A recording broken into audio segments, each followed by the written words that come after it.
I am with you today to discuss a question that I get from time to time, and that is, if I was moving to Canada today, where would I choose to live? Today, I'm going to answer it and try and outline some kind of framework that I hope will help you choose where you would possibly move in Canada if that's what you're currently pondering. The reality is that Canada is massive, and choosing where to live can completely change your experience here.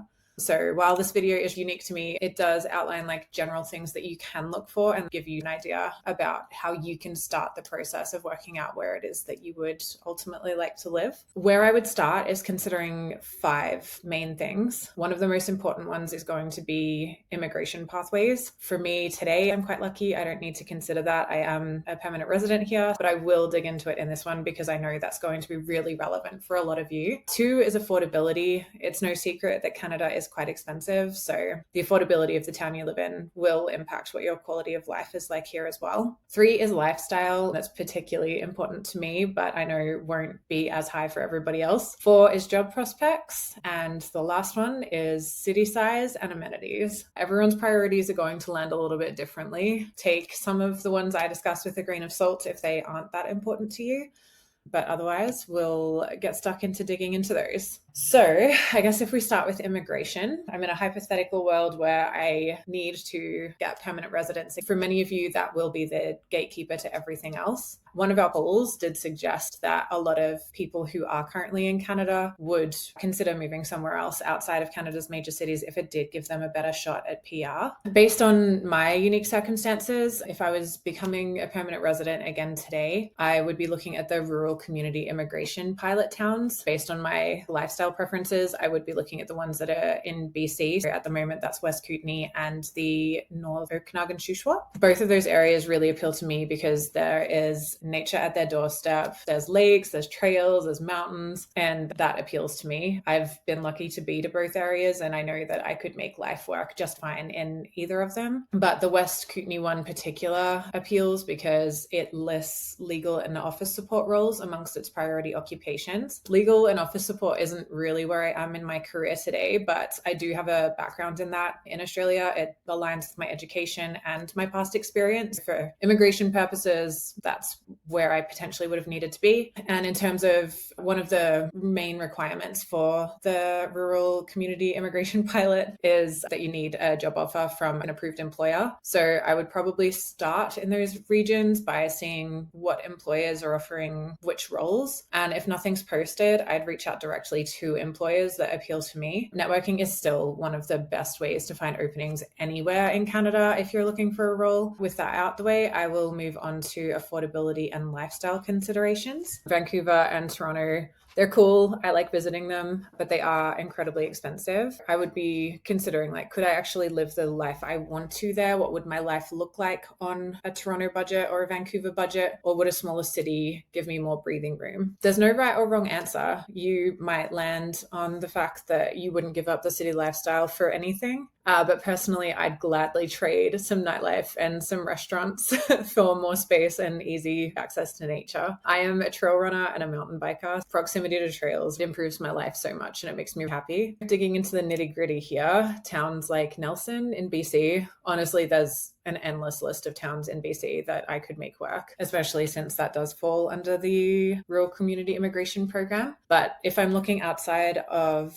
BC, then Alberta, Canmore would appeal, and even Whitehorse in Yukon would make my shortlist. They're surrounded by trails, they have creative local scenes, they offer solid community vibes from what I can tell, and they aren't super isolated. There's enough people around to make it feel like a town, not just that you're in the middle of nowhere. If I was looking out east and prioritizing nature alongside affordability, St. John's and Corner Brook in Newfoundland could be really appealing. Halifax is a smaller city. If I were to look at job availability more highly and affordability there as well, if I put those higher than access to more rugged nature, Halifax could very well be quite high on the list. That's where I land if I'm looking at affordability and lifestyle combined into one. I combine those because a lot of the time access to nature and affordability don't always go hand in hand. Take a quick look at Whistler for proof of that. So jobs. If I were working in this situation where I am now in content creation,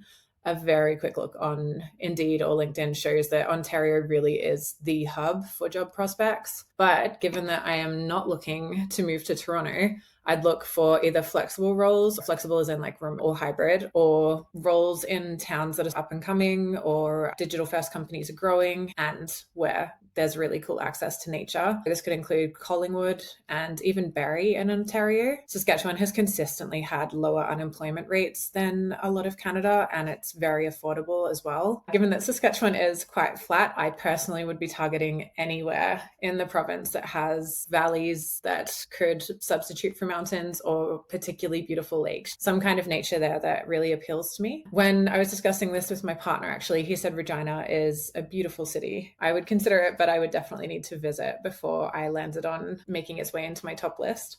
And finally, for city size, for me, smaller is fine. I grew up in a small town, so anything with a few good cafes, ideally a hospital and a local running club and some sense of community is going to tick the box for me. I don't need a big city, but I do understand that a lot of people will want something potentially a little bit larger than what I'm looking at here. So that brings me to the question, what would I pick today? If I were brand new to Canada and I needed the immigration pathways, I would strongly be looking at the rural community immigration pilot, with Nelson very high on my list for lifestyle. If we take immigration out as the main consideration, in BC, the list really is endless. I could go to Vernon, Revelstoke, Chilliwack, Golden, anywhere in the surrounds of those. Outside of BC, Whitehorse could be really cool. Canmore or Collingwood would be strong backups. But as I mentioned before, what actually worked for me is Kelowna. It is bigger than a lot of the towns that I mentioned. I'd be happy to go smaller, but yeah, it's not that big that it scares me off. It's a little bit pricier, and it's where just everything came together for me in my life. I've had really good career opportunities here. I love my community and I really love the lifestyle. It's so cool to have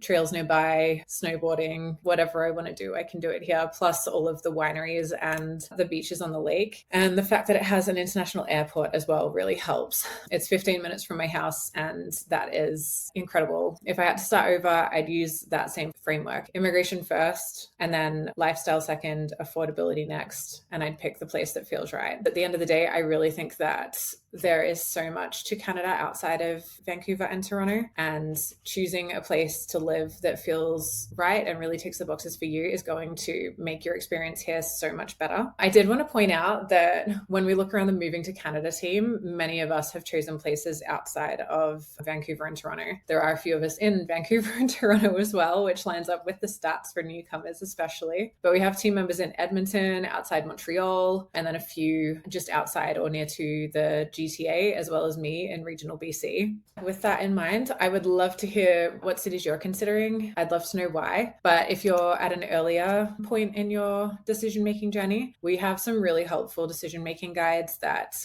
could help you choose a place to live. We will drop those in the comments. Otherwise, I would really love to see you on our newsletter list. We send out information like this, as well as helpful guides about destinations and immigration pathways, all the updates you need to make your life run a little bit more seamlessly. Just head on over to the movingtocanada.com website and you can sign up right there on the homepage. It's really easy. Just input your email address and you are done. Thanks for listening, and I'll see you next time.